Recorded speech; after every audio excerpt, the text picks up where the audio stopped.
ज्ञानतिमिरन्धस्य ज्ञानाञ्जनशलाकया चक्षुरुन्मिलितं येन तस्मै श्रीगुरवे नमः। श्रीचैतन्यमनोभीष्टं स्थापितं येन भूतले स्वयं रूपकदा मह्यं ददाति स्वपदान्तिकम्। वन्देऽहं श्रीगुरो श्रीयुतपदकमलं श्रीगुरुन् वैष्णवंश श्रीरूपं शक्रजातं शयनरघुनाथ नितं तं सजीवं साद्वैतं सावधूतं परिजनसहितं कृष्णं चैतन्यदेवं श्रीराधाकृष्णपादान् सहगणललिता श्रीविशाखान्वितंश्च। हे कृष्ण करुणा सिन्धु दीनबन्धो जगत्पते गोपेश गोपिकान्त राधाकान्त नमस्तुते। तप्तकाञ्चन गौराङ्गी राधे वृन्दावनेश्वरी विश्वभानुसुते देवी प्रणमामि हरिप्रिये। वंशाकल्पतरुभ्यश्च कृपासिन्धुभ्येव च पतितानां पावनेभ्यो वैष्णवेभ्यो नमो नमः। नमो महावदन्नाय कृष्णप्रेमप्रदायते कृष्णाय कृष्णचैतन्य नाम्ने गौरतिसे नमः। जय श्री कृष्ण चैतन्य प्रभु नित्यानंद श्री अद्वैत गदाधर श्रीवासादि गौरभक्तवृंद। हरे कृष्णा कृष्ण कृष्ण हरे हरे हरे राम राम राम हरे हरे। हरे कृष्णा कृष्ण कृष्ण हरे हरे हरे राम राम राम हरे हरे। हरे कृष्णा कृष्ण कृष्ण हरे हरे हरे राम राम राम हरे हरे।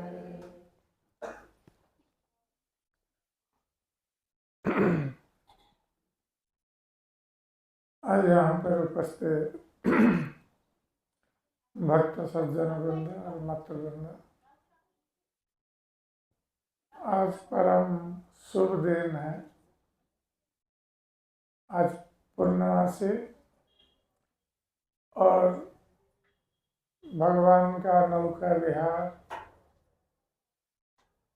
और उसके साथ साथ वृंदावन में श्री राधा रमन देव जी का आविर्भाव।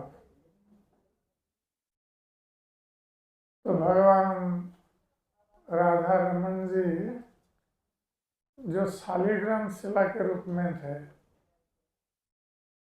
तो अपने भक्त गोपाल भट्ट गोस्वामी के लिए वो शालिग्राम शिला से मूर्ति के रूप में प्रकट हो गए। क्योंकि एक भक्त ने कुछ पोशाक दिया था भगवान को पहनाने के लिए, और गोपाल भट्ट गोस्वामी ने सोचा कि मैं तो शालिग्राम का पूजा करता हूँ, तो पोशाक कैसे पहना। तो भगवान प्रकट हो गए सुंदर मूर्ति के रूप में। आज उनका प्रकट दिवस है श्री राधा रमन देव का। और उसके साथ साथ हमारे गौड़ीय वैष्णव परंपरा में एक महान आचार्य हुए श्री माधवेंद्रपुरी, उनका भी आविर्भाव दिवस है। और ये माधवेंद्रपुरी श्री चैतन्य महाप्रभु के गुरु ईश्वरपुरी के गुरु थे और इन्होंने साक्षात भगवान कृष्ण का दर्शन प्राप्त किया था। इसलिए माधवेंद्रपुरी जब गोवर्धन में निवास कर रहे थे और उनकी एक वृत्ति थी अयाचित वृत्ति, अर्थात वो किसी से खाने के लिए कुछ मांगते नहीं थे। यदि कोई अपनी ओर से उनको कुछ देता था वो ग्रहण करते थे। तो उन्होंने गोवर्धन की परिक्रमा की थी और संध्या के समय बैठे थे गोविंद कुंड के पास, गोविंद कुंड के तट पर, और कुछ खाए नहीं थे दिन भर और भगवान का नाम संकीर्तन कर रहे थे। तो भगवान कृष्ण स्वयं गोपाल बालक के रूप में आए दूध लेकर उनके लिए, और भगवान कृष्ण ने कहा कि बाबा तुमने कुछ खाया नहीं है, तुम्हारे लिए मैं दूध लेकर आया हूँ, इसको पी लो। तो माधवेंद्रपुरी आश्चर्यचकित हुए कि ये बालक, उसको कैसे पता चला कि हमने आज खाया नहीं। तो उन्होंने पूछा कि तुम्हें कैसे पता चला हमने खाया नहीं है? ना हमारे गांव की स्त्रियां यहाँ गोविंद कुंड से जल लेने आती हैं, तो उन लोगों ने देखा कि आप यहाँ बैठ करके भजन कर रहे हैं, कहीं मांगने तो गए नहीं हैं।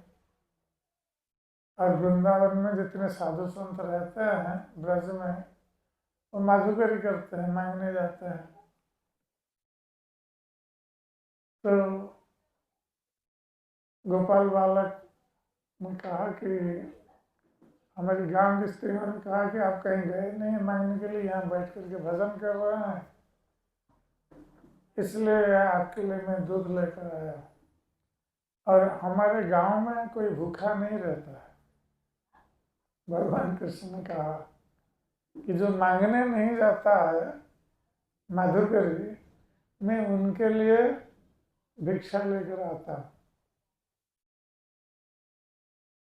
तो ये कहकर उन्होंने दूध का जो घड़ा था उसको अर्पित किया माधवेंद्रपुरी को, और उन्होंने कहा कि आप इसको पी लीजिए, मैं बाद में आकर ये घड़ा ले लूँगा।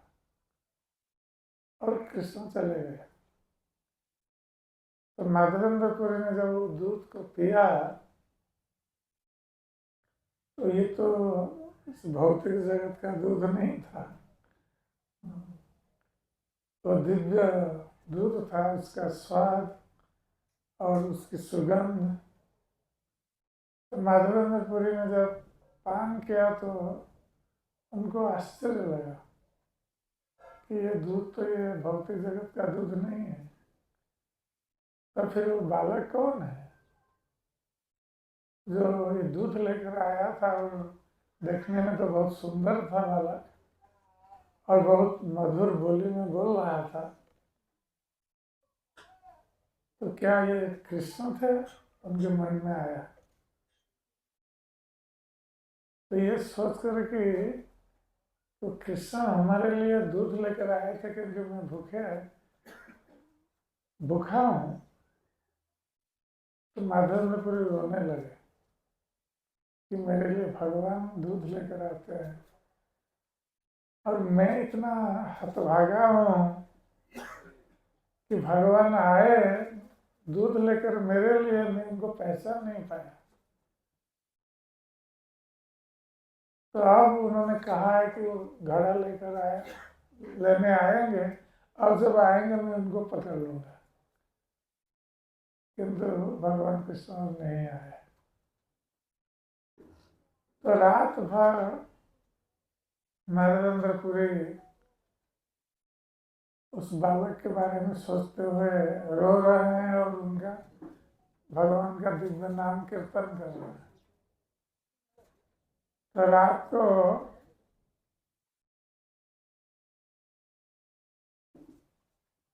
आधी रात बीत चुकी थी और प्रातःकाल उनको उनकी आंख लग गई और उसमें वो स्वप्न देखते हैं कि वही गोपाल बालक स्वप्न में आकर कहता है कि माधवेंद्रपुरी, मैं तुम्हारे लिए दूध लेकर आया था तो मुझे पहचान नहीं पाया और मैं यहाँ पर बहुत दिनों से तुम्हारी प्रतीक्षा कर रहा हूँ।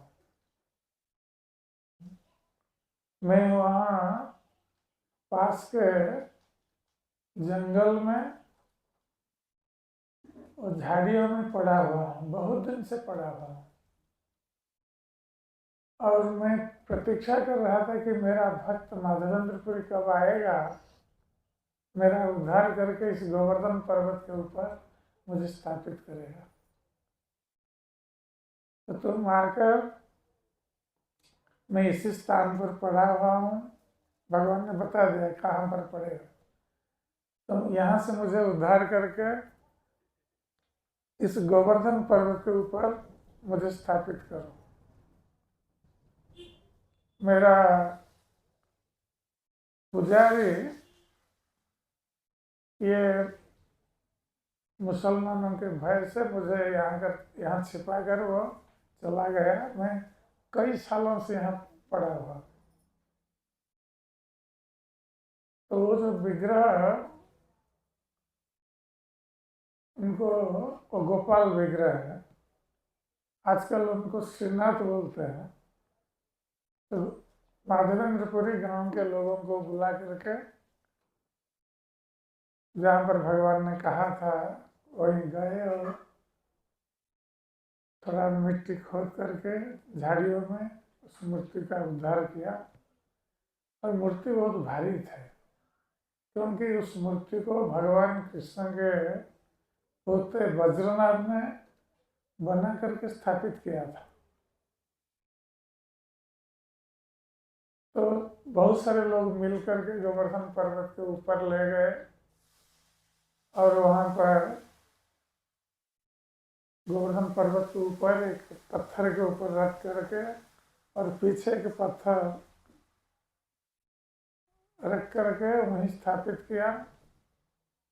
और जब ये समाचार चारों ओर फैल गया कि भगवान प्रकट हुए हैं, तो हर गांव से, ब्रज के हर गांव से लोग दूध, दही, चावल, गेहूं और साग सब्जियां, दूध, दही, जो भी सामग्री जिसके पास था सब लेकर आए गोपाल के लिए। तो वहाँ बहुत भीड़ होने लगी और महोत्सव होने लगा। तो भगवान को स्नान कराने के बाद भोग लगाया गया और जितने लोग आए सभी को प्रसाद दिया गया, गोपाल जी का प्रसाद। तो वही माधवेंद्रपुरी पुनः गोपाल जी ने उनको स्वप्नादेश दिया था कि मेरा शरीर में मैंने बहुत गर्मी का अनुभव कर रहा हूँ, तुम जगन्नाथपुरी जाओ, वहाँ से चंदन लेकर मेरे लिए आओ।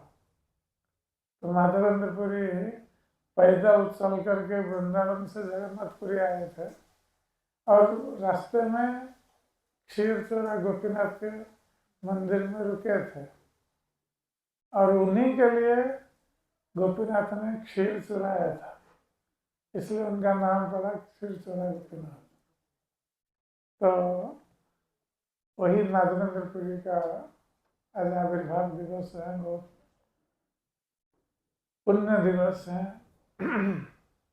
और ऐसे बहुत सारे वैष्णव आचार्यों का आविर्भाव भी है आज। तो आज के दिन हम यहाँ पर एकत्रित होकर उनकी कथा सुन रहे हैं, ये हमारा परम सौभाग्य है। तो वस्तुतः भगवान की कथा श्रवण करना और भगवान कृष्ण के प्रति प्रेम उत्पन्न करना, ये कथा श्रवण का उद्देश्य है। जब हम भगवान की कथा श्रवण करते हैं, भगवान का नाम कीर्तन करते हैं, और मन में मन ही मन स्मरण करते हैं भगवान का। उसके साथ फिर भगवान की पूजा स्तुति जो भी नवदा भक्ति में वर्णन किया गया है, तो इसका उद्देश्य है भगवान कृष्ण के प्रति अपने प्रेम की वृद्धि करना। और कृष्ण के प्रति प्रेम की वृद्धि होने पर हम इस भौतिक संसार से सदा के लिए मुक्त हो जाएंगे। भौतिक संसार में हम अपने परिवार, पुत्र कन्या, पति पत्नी, पिता माता, आत्मीय स्वजन, इनके लिए हम प्रेम प्रकट करते हैं, उनके प्रति आसक्त होते हैं, किंतु उनके प्रति आसक्ति हमें इस संसार बंधन में सदा के लिए बांध कर रखेगी। हम यहाँ से मुक्त नहीं हो सकते, किंतु कृष्ण के प्रति आसक्ति हमें संसार बंधन से मुक्त कर देगी। इसलिए जब महाराज परीक्षित जब अभिशप्त हुए थे, तो महाराज परीक्षित गए थे वन में, और आप लोग जानते हैं ये पांडव वंशों के कुरुक्षेत्र युद्ध के बाद केवल 5 पांडव वंश बचे हुए थे, और परीक्षित महाराज उस समय गर्भ में थे, मातृगर्भ में। फिर भी उनको मारने के लिए अश्वत्थामा ने ब्रह्मास्त्र भेजा था, और भगवान कृष्ण ने उनकी रक्षा की थी। तो जब भगवान कृष्ण धराधाम त्याग करके अपने धाम में चले गए, तो महाराज युधिष्ठिर भी इस संसार में रहने के लिए उन्होंने और इच्छा व्यक्त नहीं की। वे भी इस समाचार श्रवण करते ही महाराज युधिष्ठिर महाराज परीक्षित को राजगद्दी पर अभिषिक्त करके वो निकल पड़े उत्तर दिशा में, और किसी के साथ उन्होंने परामर्श भी नहीं किया, न तो अपनी पत्नी न भ्राताओं के साथ उन्होंने परामर्श किया। और जब भ्रातागणों ने देखा कि महाराज युधिष्ठिर जा रहे हैं गृह त्याग करके, वे भी सब गृह त्याग करके उनके पीछे पीछे चले। तो महाराज परीक्षित को राजगद्दी पर अभिषिक्त करने के पश्चात महाराज परीक्षित एक दिन गए थे जंगल में,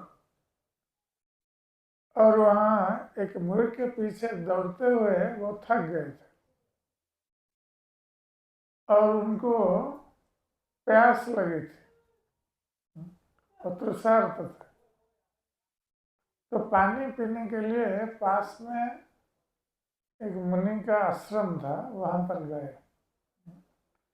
शमीक मुनि का आश्रम। जब उस आश्रम में गए, वहाँ देखते हैं कि शमीक मुनि ध्यानमग्न अवस्था में, और उनको पता नहीं है कि महाराज परीक्षित उनके आश्रम में आए हुए हैं, क्योंकि कोई भी आश्रम में आता है तो जो भी आश्रम में रहते हैं, केवल आश्रम नहीं किसी के घर पर भी कोई आता है, ये गृहस्थ का कर्तव्य है कि उस व्यक्ति का स्वागत करे, कम से कम एक गिलास पानी उसको प्रदान करे। तो शमीक मुनि के आश्रम में कोई नहीं था महाराज परीक्षित का स्वागत करने के लिए और उनको थोड़ा पानी देने के लिए।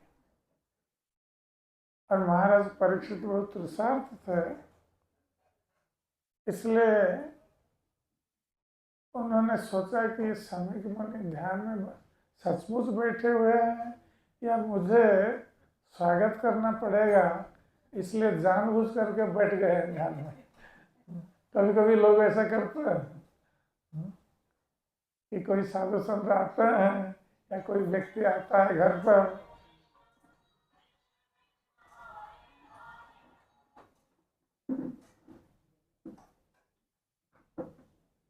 आप लोगों को कहा गया मोबाइल बंद करने के लिए।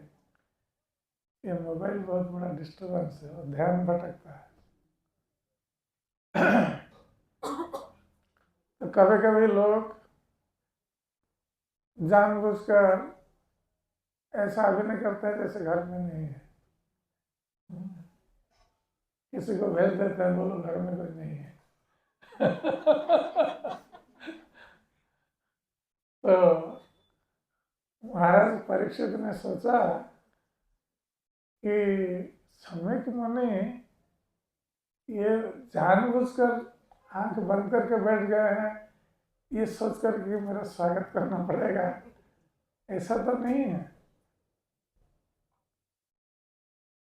और आप लोग जानते हैं कि जब कभी व्यक्ति भूखा होता है और तृषार्त होता है, प्यासा होता है, उसको जल्दी क्रोध आता है।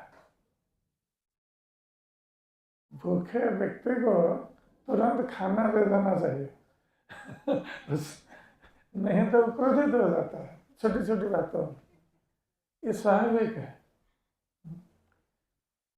और कोई भूखा आदमी आया है और उसको खाना नहीं मिलेगा, क्रोधित होना स्वाभाविक है।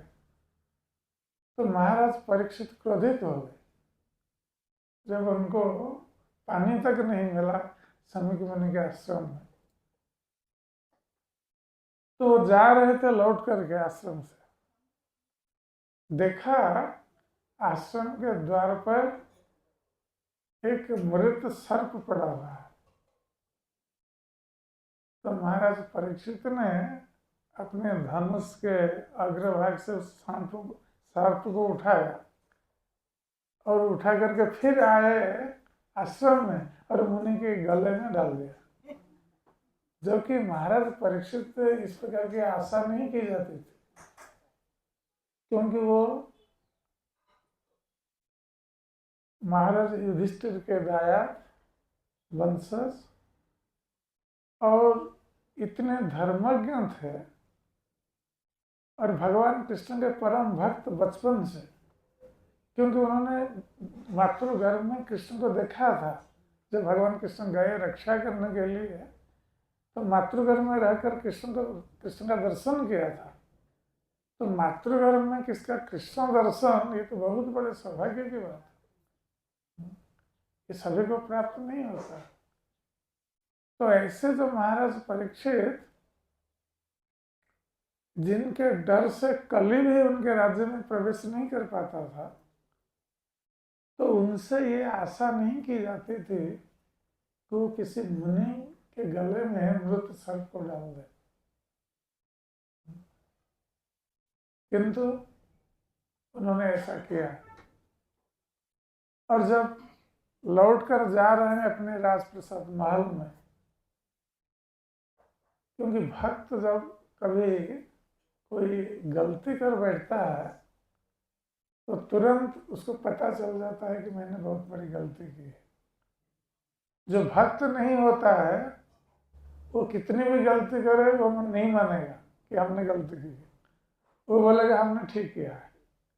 जो भक्त नहीं है, किंतु जो भक्त होता है वो कोई भी गलती करे, हो सकता है कि उस समय उसको पता ना चले, किंतु बाद में उसको पता चल जाता है कि हमने बहुत बड़ी गलती की।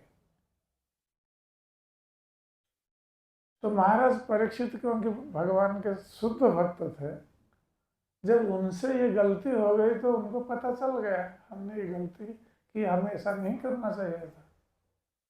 मैं इस देश का राजा हूँ और मुनि ऋषियों का, ब्राह्मणों का रक्षक हूँ, और रक्षक होकर एक ब्राह्मण के प्रति इस प्रकार अविचार करना ये मेरे लिए उचित नहीं था। इसलिए महाराज परीक्षित कह रहे हैं कि इसका दंड मुझे अवश्य मिलना चाहिए। ध्रुवम ततो में कृत देव हेलना, परीक्षित महाराज कह रहे हैं कि यह सत्य है कि मैंने भगवान की अवमानना की है, क्योंकि भगवान का आदेश है और राजा भगवान के आदेश से राज्य शासन करता है। इसलिए राजा को भगवान का प्रतिनिधि माना गया है। तो कहते हैं ध्रुव, आप बातचीत फोन पर बात करेंगे तो क्या करेंगे? आपको चरण में बार बार अनुरोध करते हैं कि आप लोग बात करते हैं भाई। एक बार जो बुद्धिमान होते हैं सलमान होता है तो अगर बात नहीं करना है मोबाइल को सब लोग सब इसके अभी किसका साइलेंट मोड में नहीं तो साइलेंट मोड कर दीजिए। अगर इम्पोर्टेंट फोन आएगा तो बाद में बात करिए, स्विच ऑफ करने के लिए नहीं बोल रहे, बात नहीं करिए। इससे हमारे कहने की धारा में बाधा उत्पन्न होती है। आप लोग बातचीत करेंगे, मोबाइल बजेगा, मोबाइल में बैठकर बातचीत करेंगे, सभी का ध्यान आपकी ओर आकृष्ट होगा।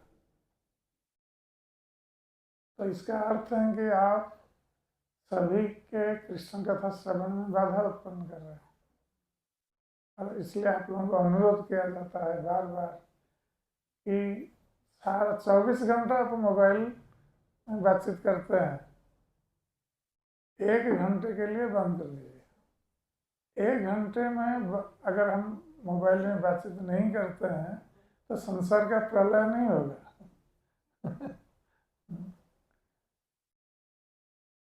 तो ध्रुवम तत्व में कृतदेव हेलनाथ, तो मैंने भगवान की अवमानना की है,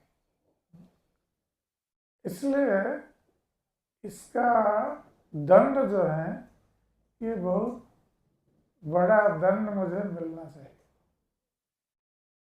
क्योंकि मैंने भगवान की अवहेलना की और एक साधु के प्रति अवहेलना की है। साधु के प्रति हमने अपराध किया है। दुरत्या व्यसन नाति दीर्घात। तो इससे मैं सोचता हूँ कि निश्चित रूप से ये बहुत बड़ी विपत्ति मेरे लिए आने वाली है, इसलिए वो विपत्ति जल्दी आए महाराज परीक्षित सोच रहे हैं, जिससे कि मैं इस अपराध से मुक्त हो जाऊं। ये सोचकर जब जा रहे हैं राजप्रसाद में, इधर समीक मुनि का पुत्र जो नदी में स्नान करने गया था, एक 10 वर्ष का बालक था, किंतु उसमें ब्राह्मण का तेज था, क्योंकि उस समय ब्राह्मण लोग कभी झूठ नहीं बोलते थे। आजकल तो सभी लोग झूठ बोलते हैं। ब्राह्मण शूद्र सभी बोलते हैं। इसलिए प्राचीन काल में ब्राह्मण लोग क्योंकि हर समय सत्य बोलते थे, इसलिए वो जो बोल देते थे वो सत्य होता था। किंतु आजकल ब्राह्मण लोग झूठ बोलते हैं, इसलिए जो बोलते हैं उसको सत्य नहीं होता। तो ये 10 वर्ष का बालक है, किंतु उसमें ब्रह्म तेज था। तो उसने जब सुना कि देश के राजा ने उसके पिता के गले में मृत सर्प डाल दिया है, तो उसने श्राप दे दिया वहीं पर नदी में कि आज से 7 दिन के भीतर उस राजा का सर्पदंशन में मृत्यु। तो ये बहुत बड़ा अभिशाप था। और ये श्राप देने के पश्चात उस ब्राह्मण बालक उसको भी अनुभव हुआ कि मैंने बहुत बड़ा श्राप दे दिया। इसलिए जब आश्रम में आया, वो सोच रहा था कि हमारे पिताजी मुझे डांटेंगे, ऐसा श्राप मुझे नहीं देना चाहिए था। इसलिए रोते हुए आया अपने पिताजी के पास और सारी बात बताई। तो समीक मुनि ने कहा, समीक मुनि ने देखा, जब उनका ध्यान टूटा, उन्होंने देखा कि मृत सर्प पड़ा हुआ है, तो बिना कुछ सोचे वो सर्प को फेंक दिया। किंतु जब अपने पुत्र के मुख से सुना कि इसने राजा को इतना बड़ा श्राप दे दिया है, तो समीक मुनि ने अपने पुत्र से कहा कि तुम्हें ऐसा नहीं करना चाहिए था। राजा देश का रक्षक है, यदि राजा की मृत्यु हो जाएगी तो देश की रक्षा कौन करेगा? तो राजा देश ब्राह्मण मुनि और साधु संत सभी की रक्षा करता है, प्रजाओं की रक्षा करता है। तो छोटी सी गलती के लिए कोई राजा प्यासी होकर हमारे आश्रम में आया था, हम उसको पानी तक नहीं दे पाए, तो कुछ प्यासी होकर उन्होंने ऐसा कर दिया, तो छोटी सी गलती के लिए इतना बड़ा श्राप देना तुम्हारे लिए उचित नहीं था। किंतु इस श्राप दे चुका है और ये अवश्य घटित होने वाला है। तो समय के मुनि ने समाचार भेज दिया महाराज परीक्षित के पास कि हमारे बालक ने इस प्रकार श्राप दिया है। तो जब महाराज परीक्षित ने सुना तो बहुत प्रसन्न हो गए।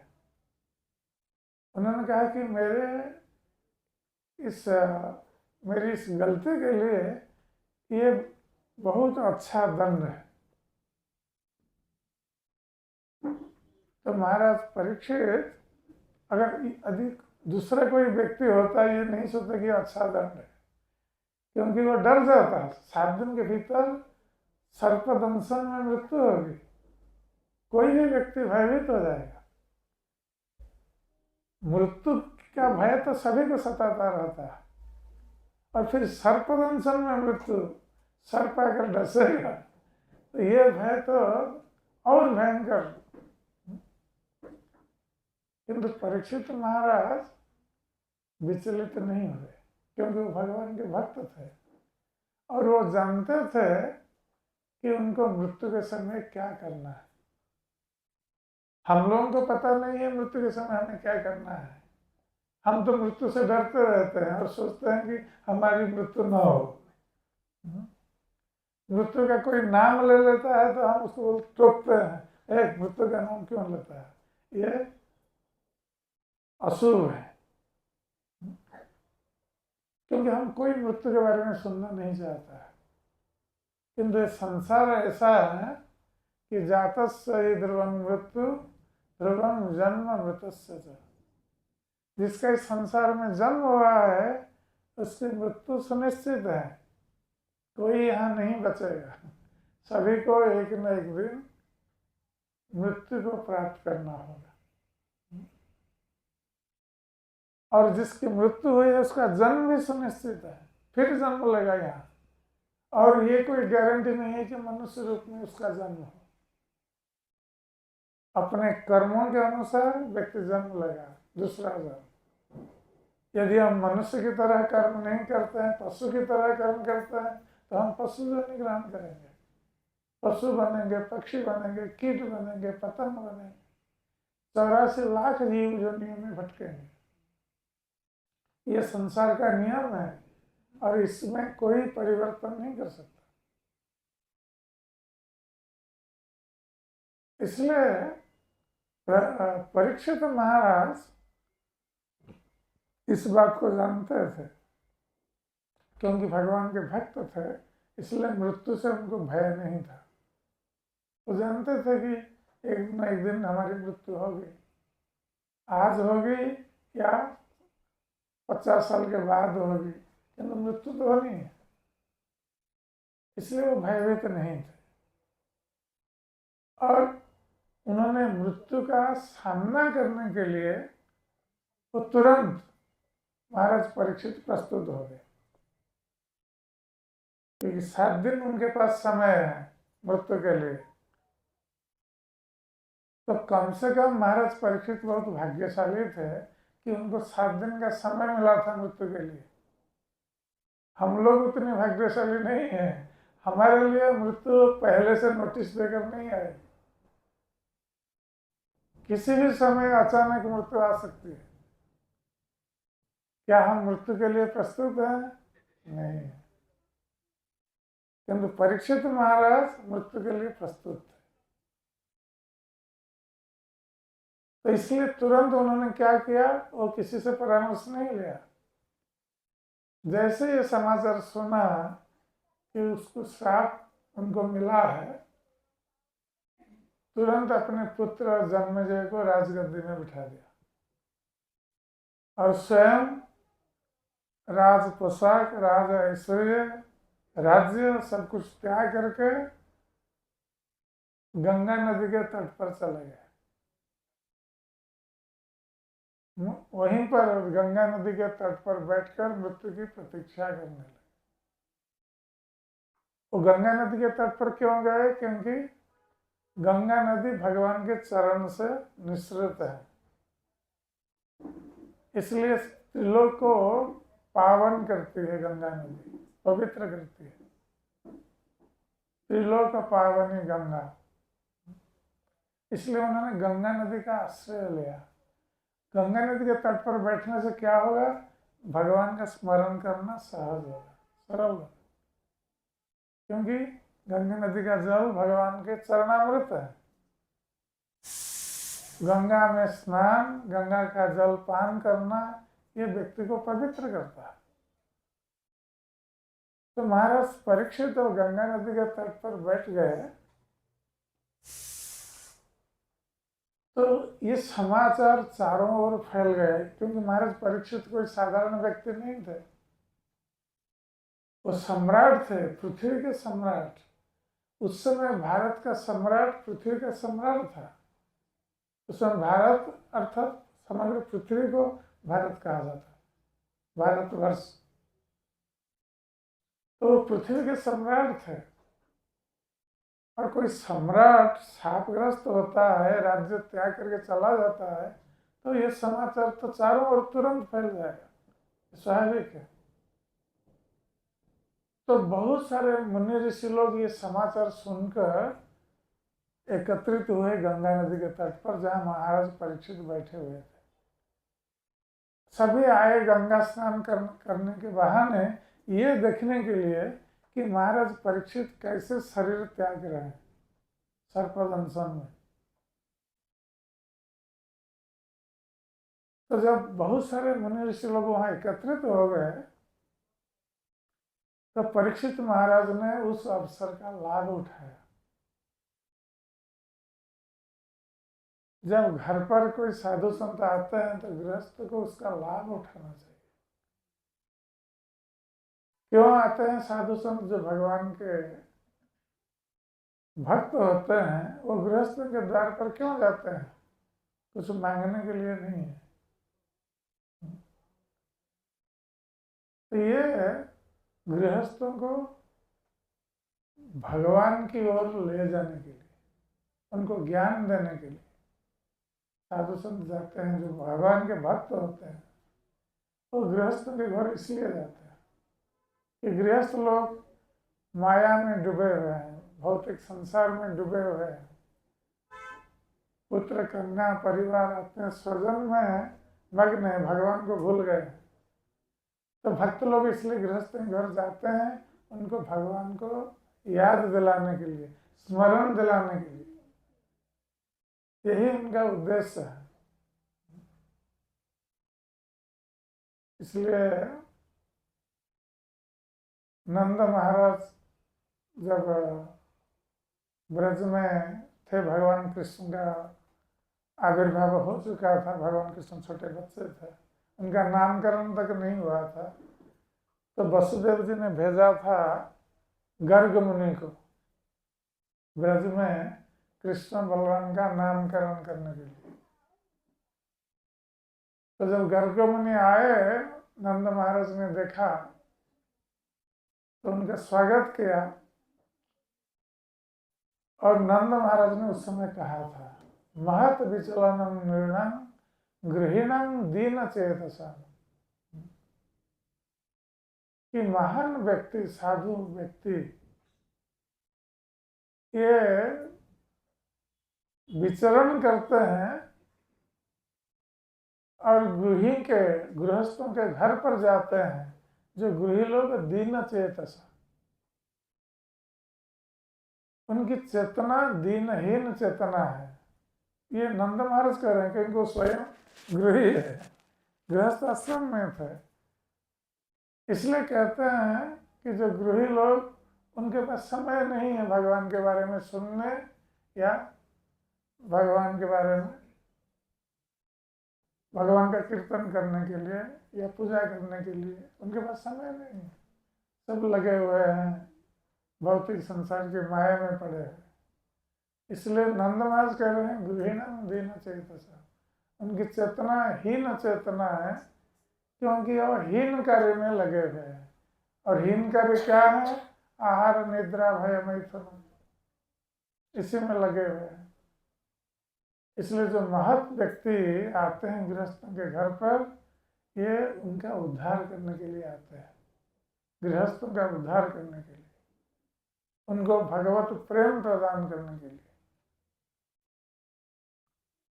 तो महाराज परीक्षित इसलिए जब बैठे हुए तो सब मुनिगण एकत्रित हुए ये देखने के लिए कि महाराज परीक्षित कैसे शरीर त्याग रहे हैं। तो महाराज परीक्षित ने इसका लाभ उठाया और सारे मुनियों से एक ही प्रश्न किया। तो उन्होंने ये प्रश्न किया कि हे मुनिगण, आप लोग कृपा करके मुझे ये बताइए कि जीवन में मनुष्य का कर्तव्य क्या है। क्योंकि हम लोग भौतिक संसार में सब अपना अपना कर्तव्य चुन चुके हैं कि हम क्या करेंगे क्या नहीं करेंगे। हम सब अपना अपना कर्तव्य चुन चुके हैं, किंतु वास्तविक हमारा कर्तव्य क्या है हमें पता नहीं। हम सोचते हैं कि हम गृहस्थ हैं, गृहस्थ का ये कर्तव्य है। हम सोचते हैं कि हम शिक्षक हैं, शिक्षक का ये कर्तव्य है। कोई सोचता है कि हम डॉक्टर हैं, कोई इंजीनियर हैं, हमारा ये कर्तव्य है। तो अलग अलग अपना अपना कर्तव्य हम निर्धारण करते हैं,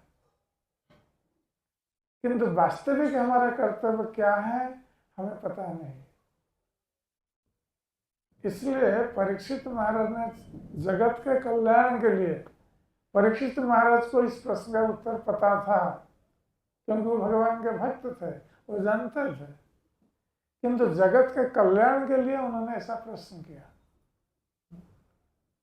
कि अतः पृच्छामि संसिद्धि, कि जीवन में व्यक्ति कैसे सिद्धि को प्राप्त हो सकता है। जीवन में मनुष्य का वास्तविक कर्तव्य क्या है जिसके द्वारा वो सिद्धि प्राप्त हो सके। और विशेष रूप से जिस व्यक्ति का मृत्यु आसन्न है, अति निकट में, उस व्यक्ति का क्या कर्तव्य होना चाहिए। तो ये बहुत महत्वपूर्ण प्रश्न था और इसका उत्तर सभी व्यक्ति को जानना चाहिए कि जीवन में मनुष्य का कर्तव्य क्या है और मृत्यु जिसके निकट है उसका क्या कर्तव्य है।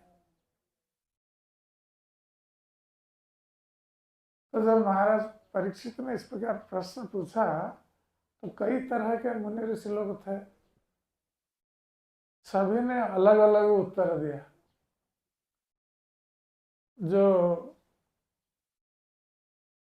कर्मवादी थे मुनिगण, कर्म पर विश्वास करते थे, उन्होंने कहा कि राजन, मृत्यु के समय आप ब्राह्मणों को बुलाकर कुछ दान धर्म कीजिए। लोग ऐसा करते हैं, कई मृत्यु से पड़ा हुआ है तो उसको कहते हैं कि ब्राह्मण को बुलाकर कुछ दान दो। और जिसकी मृत्यु नहीं होती है, बहुत दिनों तक शैया पर पड़े रहते हैं, कष्ट भोगते हैं, ब्राह्मण को बुलाकर दान धर्म करते हैं, सोचते हैं उसका पाप कट जाएगा, उसकी मुक्ति हो जाएगी। तो किसी ने ऐसा उत्तर दिया महाराज परीक्षित को, या ब्राह्मणों को बुलाकर कुछ दान धर्म करिए। तो महाराज परीक्षित इस उत्तर से संतुष्ट नहीं हुए।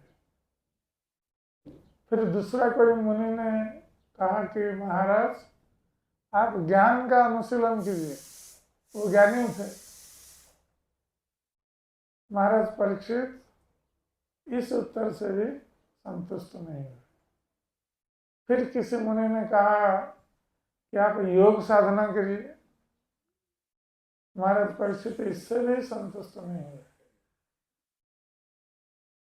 तो अलग अलग मुनियों ने अलग अलग उत्तर दिया। तो अंत में वहां पर सुखदेव गोस्वामी आकर उपस्थित हुए। सुखदेव गोस्वामी जो व्यासदेव जी के पुत्र थे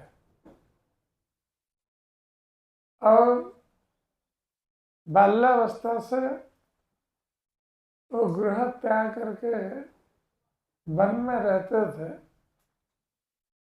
और भगवान कृष्ण के गुणगान सुनकर कृष्ण के प्रति आकृष्ट हुए थे। और तभी से सुखदेव गोस्वामी भगवान कृष्ण के स्मरण में इतने मग्न रहते थे कि उनका बाह्य ज्ञान नहीं रहता था।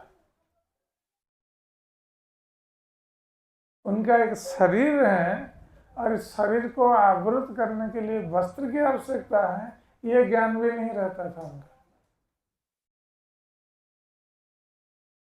तो हरे गुण क्षिप्तमति भगवान बादरायणी, ये बादरायणी सुखदेव गोस्वामी सदा सर्वदा भगवान श्री कृष्ण के गुणों में मग्न थे। इसलिए सब कुछ बाह्य शरीर, बाह्य जगत सब कुछ भूल गए थे और उलग्न होकर चलते थे, क्योंकि उनको शरीर ज्ञान ही नहीं था। तो कृष्ण चिंतन में इतना मग्न थे। तो ये जब आकर पहुंचे उस स्थान पर जहाँ सारे मुनिगण एकत्रित हुए हैं और महाराज परीक्षित प्रतीक्षा कर रहे हैं मृत्यु की, तो उनको देखकर, सुखदेव गोस्वामी देखकर सभी मुनि ऋषि लोग खड़े हो गए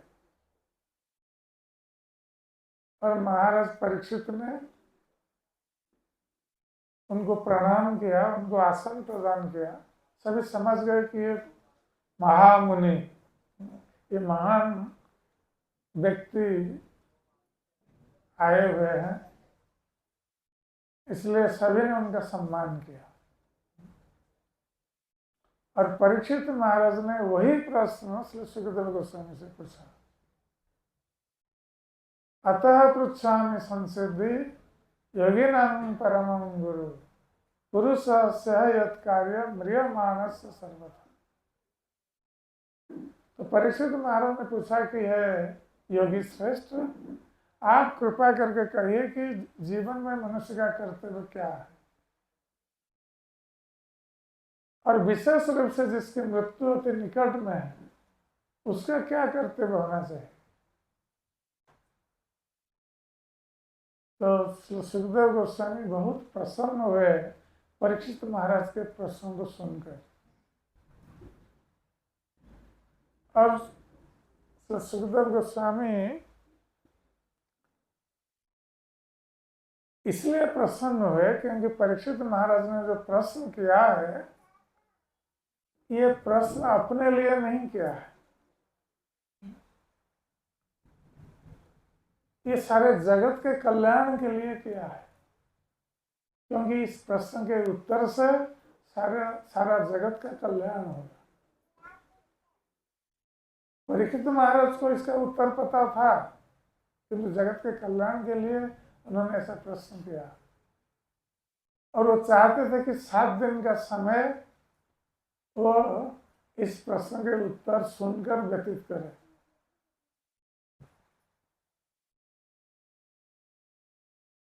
तो सुखदेव गोस्वामी ने महाराज परीक्षित के प्रश्न की प्रशंसा की और उन्होंने इसका उत्तर भी दिया। तो महाराज परीक्षित से सुखदेव गोस्वामी ने कहा कि बरियान ऐसा तो ये प्रश्न कृपया लोक हितन्वित। हे राजन, आपने जो प्रश्न किया है ये जन कल्याण के लिए किया है, अपने लिए नहीं किया है। तो इसलिए प्रसन्न होकर उन्होंने इसका उत्तर भी दिया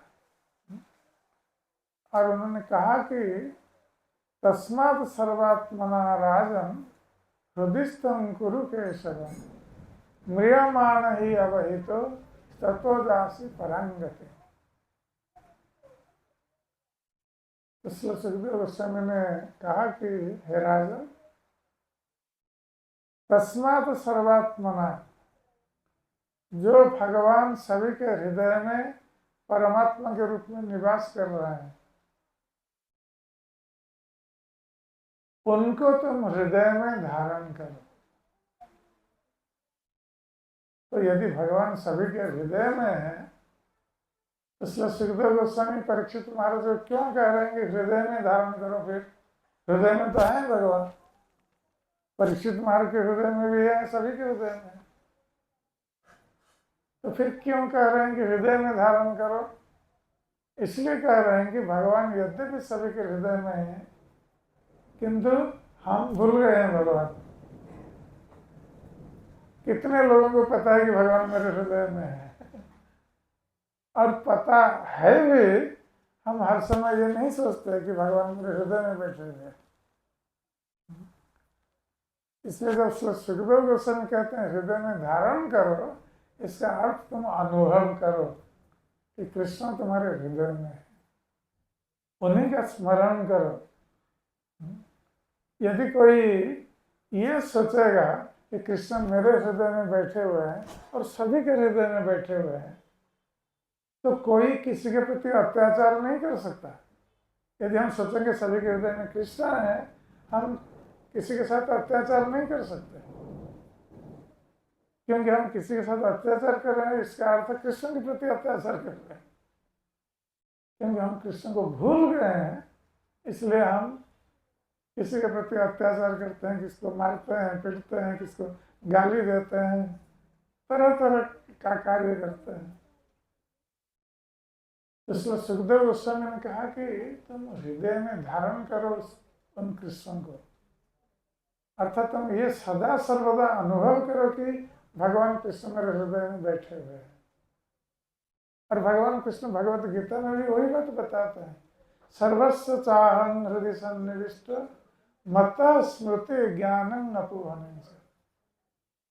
मैं सभी के हृदय में परमात्मा के रूप में बैठा हुआ हूँ, और मुझसे ज्ञान, स्मरण शक्ति और विस्मरण शक्ति आती है।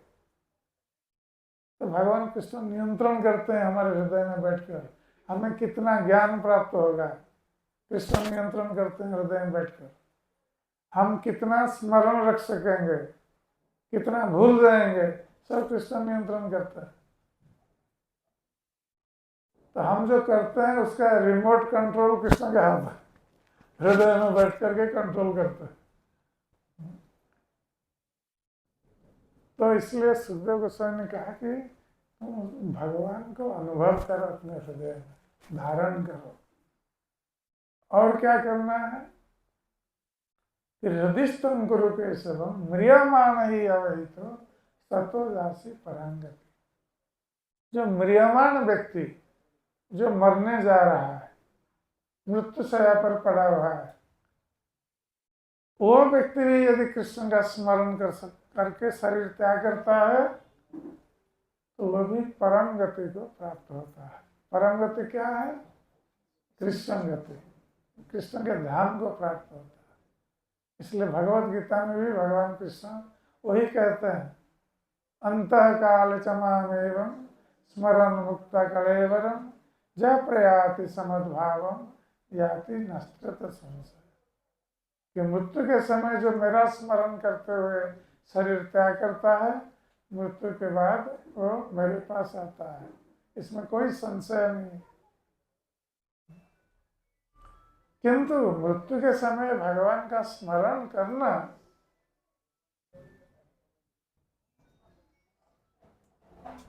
पुनः पुनः सर्वित सर्वणाम।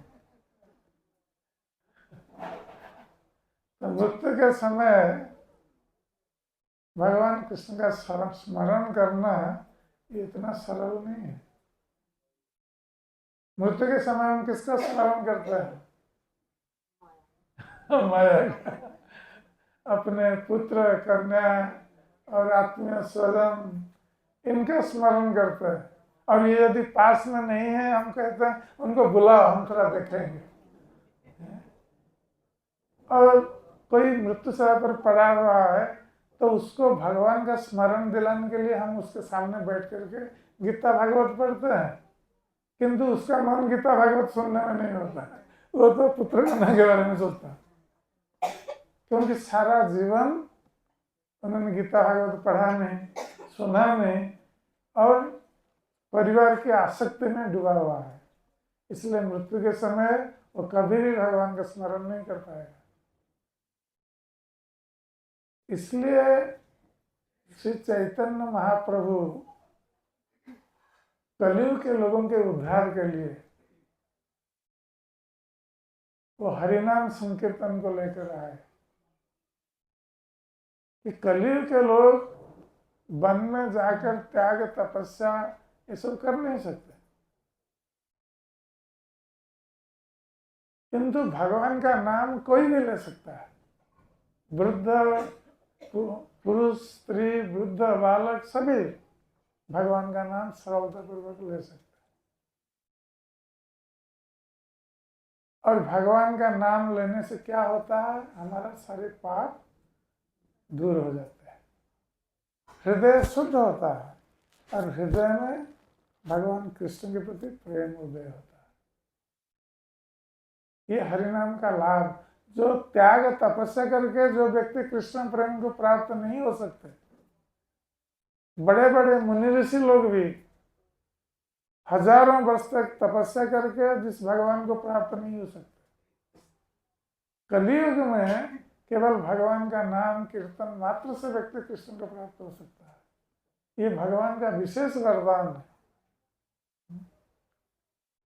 और यदि अभिषेक, क्योंकि मृत्यु किसी भी समय आ सकती है, कोई ये नहीं कह सकता कि हम इतने साल जीवित रहेंगे।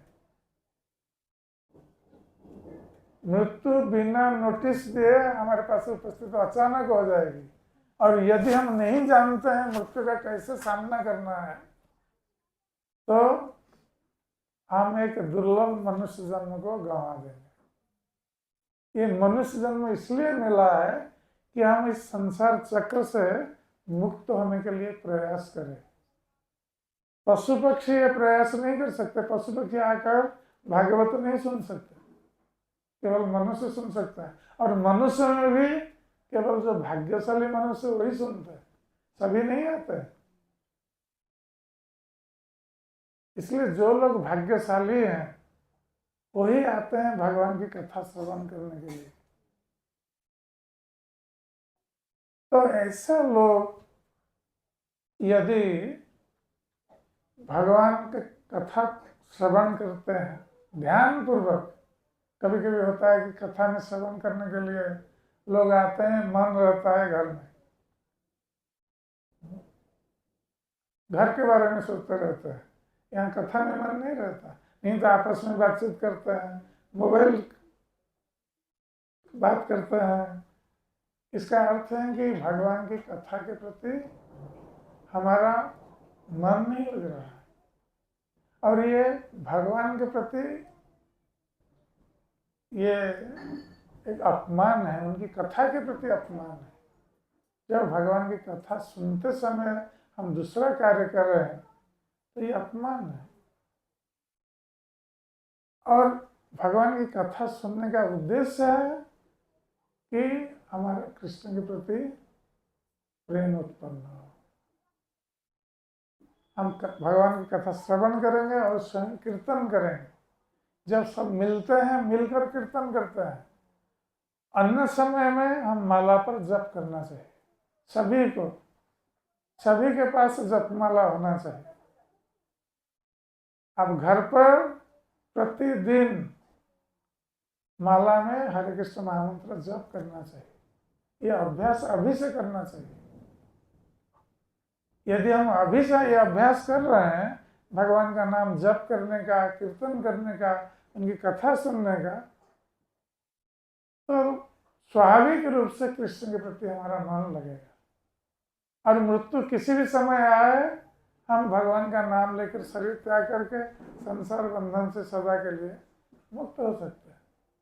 अन्यथा फिर हम पशु पक्षी कीट पतंग किस योनि में जन्म लेंगे हमें पता नहीं, और संसार का कष्ट हम बार बार भोग करते रहेंगे। इसलिए श्री चैतन्य महाप्रभु ने हरिनाम संकीर्तन का प्रवर्तन किया। इसलिए प्रभुपाद महाराज सारे संसार में इस कृष्ण चैतन्य का प्रचार करते हुए लोगों को कृष्ण का भक्त बनाया, और कृष्ण का भक्त बनने के लिए हमें ये सब करना आवश्यक है कि जो पाप कार्य है उसको त्याग देना चाहिए। हम नहीं जानते हैं कि कौन सा पाप कौन सा पुण्य, हमें जानना चाहिए कि पाप कार्य क्या है और क्या क्या त्याग करना है। क्योंकि यदि हम पाप कार्य करते रहेंगे और इधर भगवान का नाम लेंगे तो हम कैसे शुद्ध हो सकते हैं। इसलिए हमारे अज्ञान सार में जो पाप कार्य हो गए, अब आगे से हम जैसे नहीं करेंगे, और जो पाप कार्य हुआ है हम जब हरि नाम करते हैं वो धीरे धीरे कट जाएगा। किंतु यदि हम आगे पाप कार्य करते रहेंगे तो फिर कोई लाभ नहीं है। इसलिए हमें जानना चाहिए कि 4 नियम जो हैं, जो पाप कार्यों से हमें दूर रखता है, और नित्य प्रति माला में कम से कम प्रभुपाद ने 16 माला जप करने के लिए कहा है। तो जो 16 माला पहले से नहीं कर सकते, ठीक है, आप 5 माला से शुरू करिए, धीरे धीरे आप बढ़ाएंगे 16 माला तक। आपका टारगेट रहेगा 16 माला, कम से कम आप सभी लोग करना चाहिए। माला जप करना चाहिए, 4 नियम का पालन करना चाहिए, और घर पर भगवान राधा कृष्ण की फोटो रखकर प्रतिदिन पूजा करनी चाहिए। भगवान को भोग लगाकर उनका प्रसाद प्रतिदिन सेवन करना चाहिए। हम उस खाद्य को ग्रहण करें जो भगवान को भोग लगाए। यदि भगवान को भोग नहीं लगा है तो हमें ग्रहण नहीं करना चाहिए, क्योंकि भगवान कृष्ण गीता में कहते हैं जो भोग लगाए बिना जो खाता है वो पापी खाता है। भगवान को ऐसे तो केवल शाकाहारी व्यंजन भोग लगाया जा सकता है, किंतु शाकाहारी व्यंजन भी यदि भगवान को भोग नहीं लगता है तो हम पापी खाते हैं शाकाहारी खाने पर भी, क्योंकि शाक सब्जियों का भी जीवन है। किंतु भगवान को भोग लगाने पर वो पाप मुक्त हो जाता है। और भगवान की कथा श्रवण करें, और घर पर गीता भागवत का पाठ करें, और जहाँ मंदिर में अवसर मिलता है इस प्रकार प्रोग्राम होता है आकर हम श्रवण करें भगवान की कथा। कीर्तन में सभी लोग अंशग्रहण करें, नाचें, कीर्तन में नृत्य करें, तो ये सब आनंद प्राप्त करने का, इस भौतिक संसार में हम आनंद प्राप्त कर सकते हैं, दिव्य आनंद। और जब हमारी मृत्यु समय आएगी हम कृष्ण का स्मरण करते हुए शरीर त्याग कर संसार से सदा के लिए मुक्त हो जाएंगे। जिस प्रकार परीक्षित महाराज 7 दिन तक भागवत कथा श्रवण करते हुए जब उनकी मृत्यु का समय आया, सांप आया डसने के लिए, किंतु भगवान की कथा में वो इतने निमग्न हो गए थे कि उनका शरीर जड़ प्राय हो गया था। उनका शरीर वस्तुतः वो चले गए थे भगवान धाम, सर्प आकर उनके मृत शरीर को डस लिया। उनको परीक्षित मारे कोई कष्ट का अनुभव नहीं हुआ, क्योंकि तो शरीर त्याग चुके थे। मृत शरीर को सांप आकर डसता है। तो भगवान की कथा में इतने निमग्न रहे तो सर्पदंशन का कष्ट उनका अनुभव नहीं हुआ और भगवान के धाम चले गए। तो हमें ऐसा रहना चाहिए भौतिक संसार में, भगवान कृष्ण की कथा में, उनके स्मरण में और उनकी सेवा में इतना निमग्न रहना चाहिए कि भौतिक संसार का कष्ट हमें सता नहीं पाएगा यदि हम कृष्ण चिंतन में रहेंगे। हमें अनुभव नहीं होगा संसार का कष्ट। हरे कृष्ण। तो आप लोग सब भगवान का नाम जप करेंगे? कर रहे हैं कुछ लोग, सभी को करना चाहिए, माला लेके करना चाहिए। किसका कोई प्रश्न है? हाँ। हाँ जो पाप हम लोग करते हैं कुछ कुछ अज्ञानता में करते हैं, हाँ। कुछ जानबूझ के भी करते हाँ हैं। तो अगर हम हरि नाम का जप करेंगे निरंतर तो दोनों पाप कट जाए, किंतु आगे और नहीं करना चाहिए। जो अज्ञान सर्व हो गया, क्योंकि हमें ज्ञान नहीं था पाप पुण्य क्या है, हम जानते नहीं थे। जब हमको जानने को मिला आगे फिर नहीं करना चाहिए। और किसका कोई प्रश्न? हरे कृष्ण। हरि बोल। तो আপনাদের যে প্রশ্ন থেকে জিজ্ঞেস করতে পারবেন। हाँ, एक ने प्रश्न कर लिया, हम तो वही सेशन चल रहा है।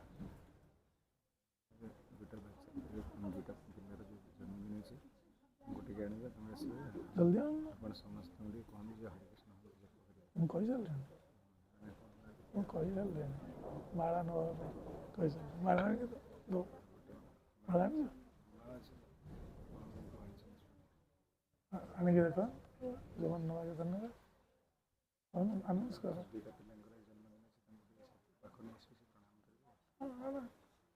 जल्दी जाकर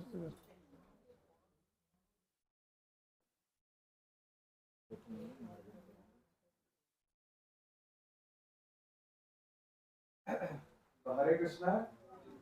तो अभी आप लोग का प्रश्न है तो नहीं तो हम लोग अभी कीर्तन करेंगे और माला हम सबके लिए लाए हैं। इधर प्राय बहुत सारे माला है, हमारे बुक स्टॉल लगा हुआ है तो आप लोग ले सकते हैं।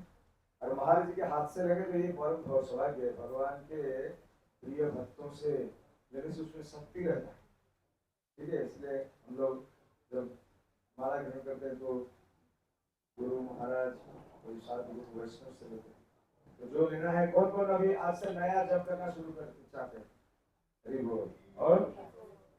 और कोई है? लेकिन आज के विशेष दिन है, आज जानते हैं महाराज जी बोले पौर्णमासी है और कई आचार्यों के आज आविर्भाव। शुभ दिन है। शुभ दिन है, बहुत शुभ दिन है। आज से शुरू करें सब जो लोग नहीं करते हैं। है ना, वो एक स्कूल टीचर है, वो उनका बुद्धि भगवान की कृपा से देखिए आप बहुत जग गया तो माला चाहते आप भी, आपके अंदर भी बहुत बुद्धिमान भक्तिमान लोग है। और कोई लगा माला কেউ নেবেন? এখানে সবাই জব করছেন, কে জব করছেন বলুন, হাত তুলুন তো। 1 2 3 4 আর তো অনেক লোক আছে এগুলো জব করছেন একদম মুফত, মানে ফ্রিতে ভগবান দিচ্ছে আপনাকে কৃপা সব কিছু। हरे कृष्णा। आपने जब करते चाह ना माता जी उन्होंने हाथ उठाया है। जब कर रहे? हाँ हरि बोल। 2 जन हो तो माला। हाँ, ये माता जी इधर। और कहाँ? हाँ, अच्छा 3 जन। और क्यों नहीं गए? माला ला ना, माला ला के दो। माला नहीं दो, महाप्रभु के माला ले।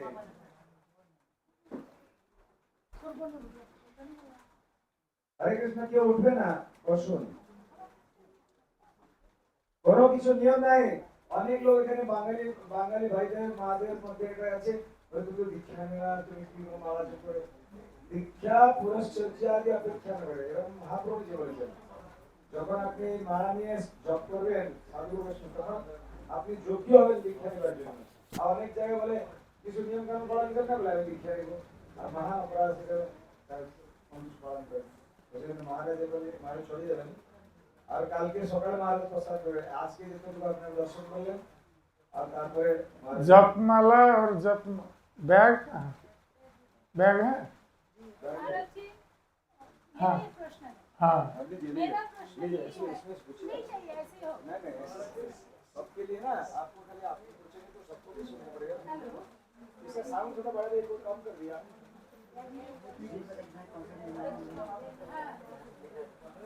हरि बोल हाँ हरि बोल, हरे कृष्ण। मुख में लगा कर बोलिए। महाराज जी आप अभी बोले, मैं रुद्र हूँ। आप अभी बोले कि मृत्यु के समय भगवान का चिंतन होना चाहिए, हरे कृष्ण नाम होना चाहिए। लेकिन हम लोग छोटे से सुने हैं कि मृत्यु यंत्रणा जो होता है वो बहुत कठिन है, तो उस समय यंत्रणा उपभोग करें या भगवान का नाम लें, ये मेरा सवाल है। बहुत अच्छा सवाल। आप जब यंत्रणा में पढ़ते हैं, यंत्रणा अनुभव करते हैं, उस समय आप क्या करते हैं?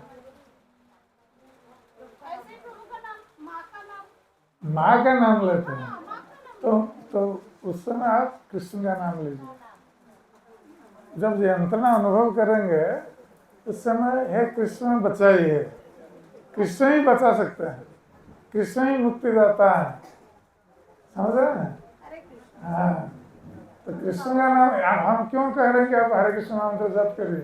इसलिए कह रहे हैं कि मृत्यु समय जब आप कष्ट भोग करेंगे, हरे कृष्ण कृष्ण कृष्ण हरे हरे, हरे राम राम राम हरे।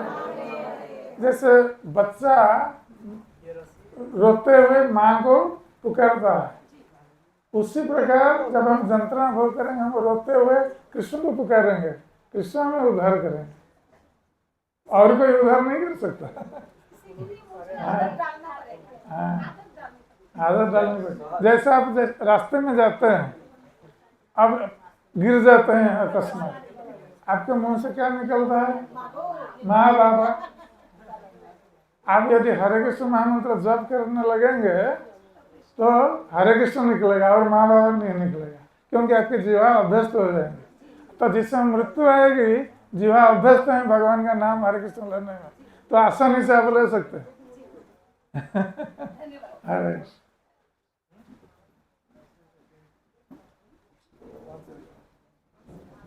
আর কিছু প্রশ্ন আছে? हाँ।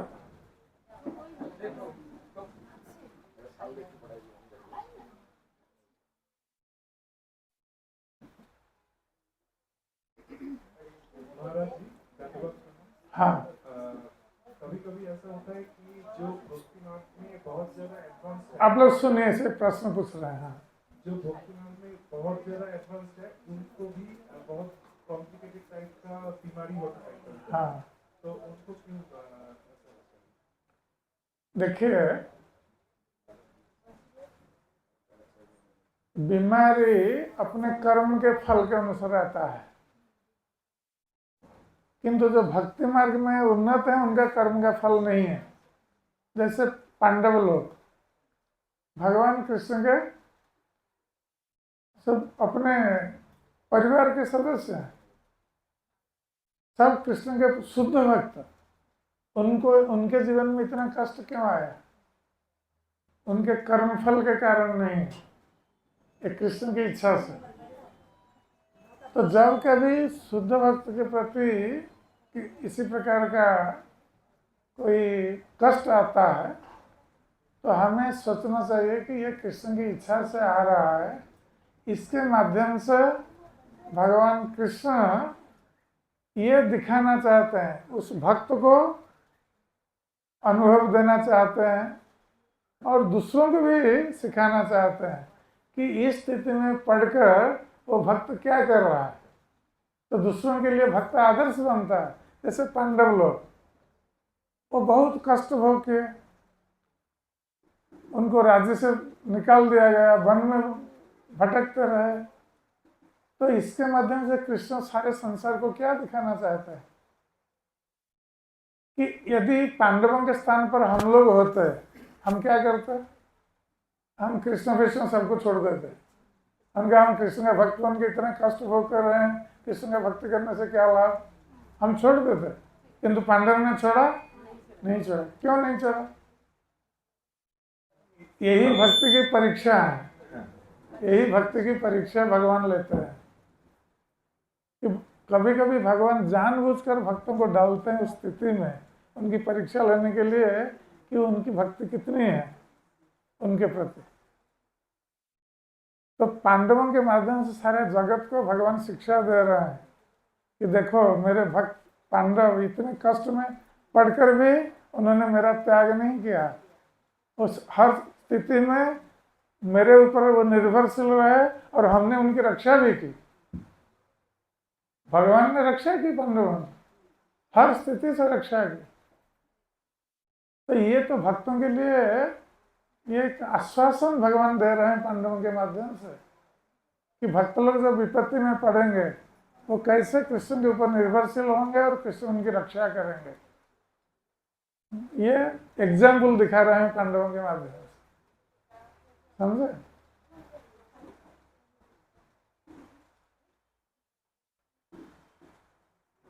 हरे कृष्ण महाराज जी, हाँ। बहुत प्रणाम। हाँ मेरा एक प्रश्न है कि जैसे आज जैसे बुद्ध पूर्णिमा है और हम लोग सुनते हैं कि बुद्ध एक भगवान का अवतार है, और हमने कहीं सुना है कि वो बुद्ध कोई और थे, मतलब वो बुद्ध जो भगवान का अवतार है वो क्या ये गौतम बुद्ध ही है या दूसरा कोई है? इसमें थोड़ा साफ मतलब। हाँ, ऐसा बताया गया है कि हम इतिहास में एक बुद्ध के बारे में पढ़ रहे हैं, गौतम बुद्ध।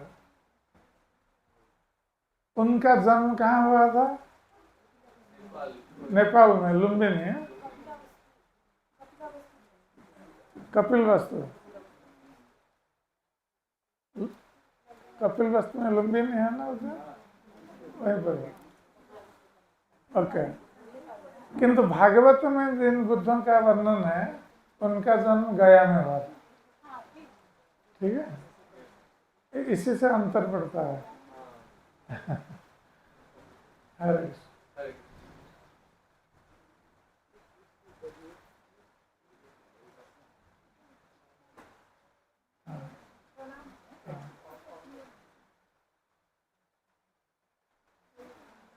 प्रणाम।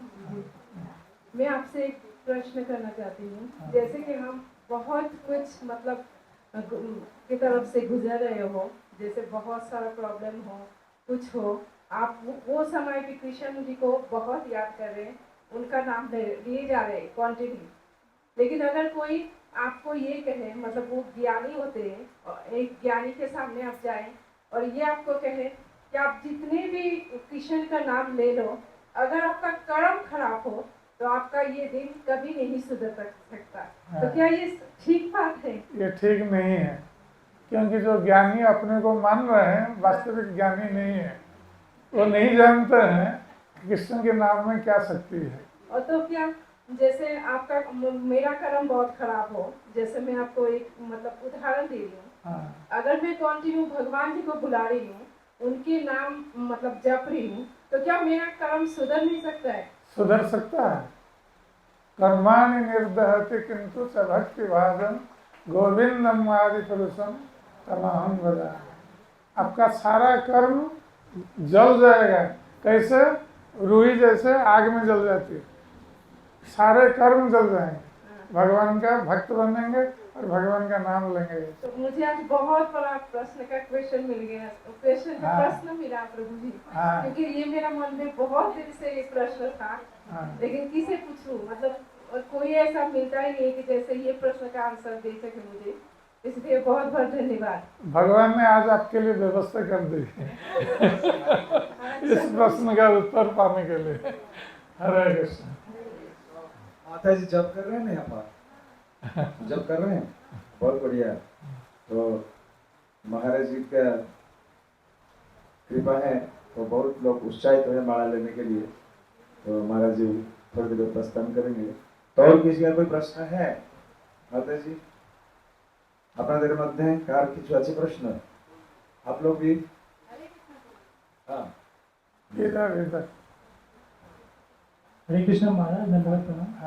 मेरा बहुत मतलब ये क्वेश्चन है, कुछ बड़ा क्वेश्चन नहीं है। कल जैसे नरसिम्हा चतुर्दशी था, हम भक्तराज प्रहलाद महाराज के बारे में सुनते हैं, तो वो नववेदा भक्ति में हमेशा विष्णु विष्णु क्यों करते हैं, कृष्णा कृष्णा क्यों नहीं करते? श्रवण कीर्तन विष्णु स्मरण, तो हर जगह जितना भी उनकी शिक्षा हम लोग सुनते हैं तो विष्णु का ही उल्लेख आता है, कृष्णा का क्यों नहीं? तो कृष्ण और विष्णु में क्या अंतर है? विष्णु कृष्णा से मतलब एक्सपेंशन है उनसे। कृष्ण आदि पुरुष है। ब्रह्म संहिता में जैसे बताया गया है, गोविंदम आदि पुरुषम तमहम भजामि। तो कृष्ण आदि पुरुष है, किंतु कृष्ण से उनके सारे अवतार आते हैं। विष्णु भी कृष्ण से ही आते हैं। किंतु जितने भी अवतार आते हैं तत्व की दृष्टि से कोई भिन्नता नहीं है कृष्ण से, समझ रहे हैं। तो कृष्ण के भी विस्तार रूप हैं भगवान विष्णु, किंतु रूप में भिन्नता है। भगवान विष्णु चतुर्भुज हैं, कृष्ण द्विभुज हैं। तो इसलिए उनका धाम भी अलग अलग है। भगवान के जितने धाम हैं, जितने अवतार हैं, सभी का अलग अलग धाम है, अलग अलग रूप है भगवान का। किंतु ये इस प्रकार बताया गया है कि एक दीपक से हम हजारों दीपक जलाएंगे, तो वो सभी दीपक हैं और सभी में दीपक की शक्ति है, किंतु एक मूल दीपक है। कृष्ण मूल है, आदि पुरुष, विष्णु उनसे आए हैं। ठीक है। जब भगवान कृष्ण आविर्भूत होते हैं वृंदावन में, कृष्ण के जितने अवतार, विष्णु सहित जितने अवतार सब कृष्ण में होते हैं। तो जब कृष्ण अंतर्धान हो गए थे रासलीला से, गोपियां खोज रही थी, तो भगवान ने गोपियों को अपना चतुर्भुज रूप, विष्णु रूप दिखाया। और गोपियों ने जब विष्णु रूप को देखा तो उन्होंने प्रणाम किया, किंतु वो तो कृष्ण के प्रति आकृष्ट हैं। तो उनको पूछ रहे हैं कि आपने हमारे कृष्ण को देखा है? भगवान विष्णु से पूछ रहे हैं। तो ये भक्त का भाव है। कोई कृष्ण के प्रति आकृष्ट होता है, कोई राम के प्रति, कोई विष्णु के प्रति। ये भक्त का भाव है, किंतु सभी एक ही फल प्राप्त होंगे, भगवत धाम प्राप्त होंगे।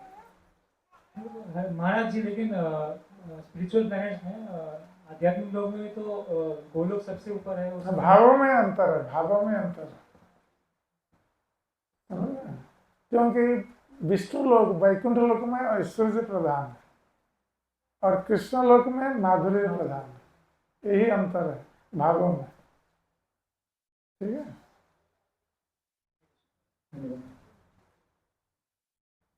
तो हरे कृष्ण, अभी हम लोग और विलंब नहीं करेंगे। तो आज दो बालक के जन्मदिन है, तो लोग आए हैं महाराज से आशीर्वाद प्राप्त करने के लिए। तो उनको माताओं को मैं बोलता हूँ कि अनुरोध करता हूँ कि आइए सामने, तो महाराज का आशीर्वाद प्राप्त करें।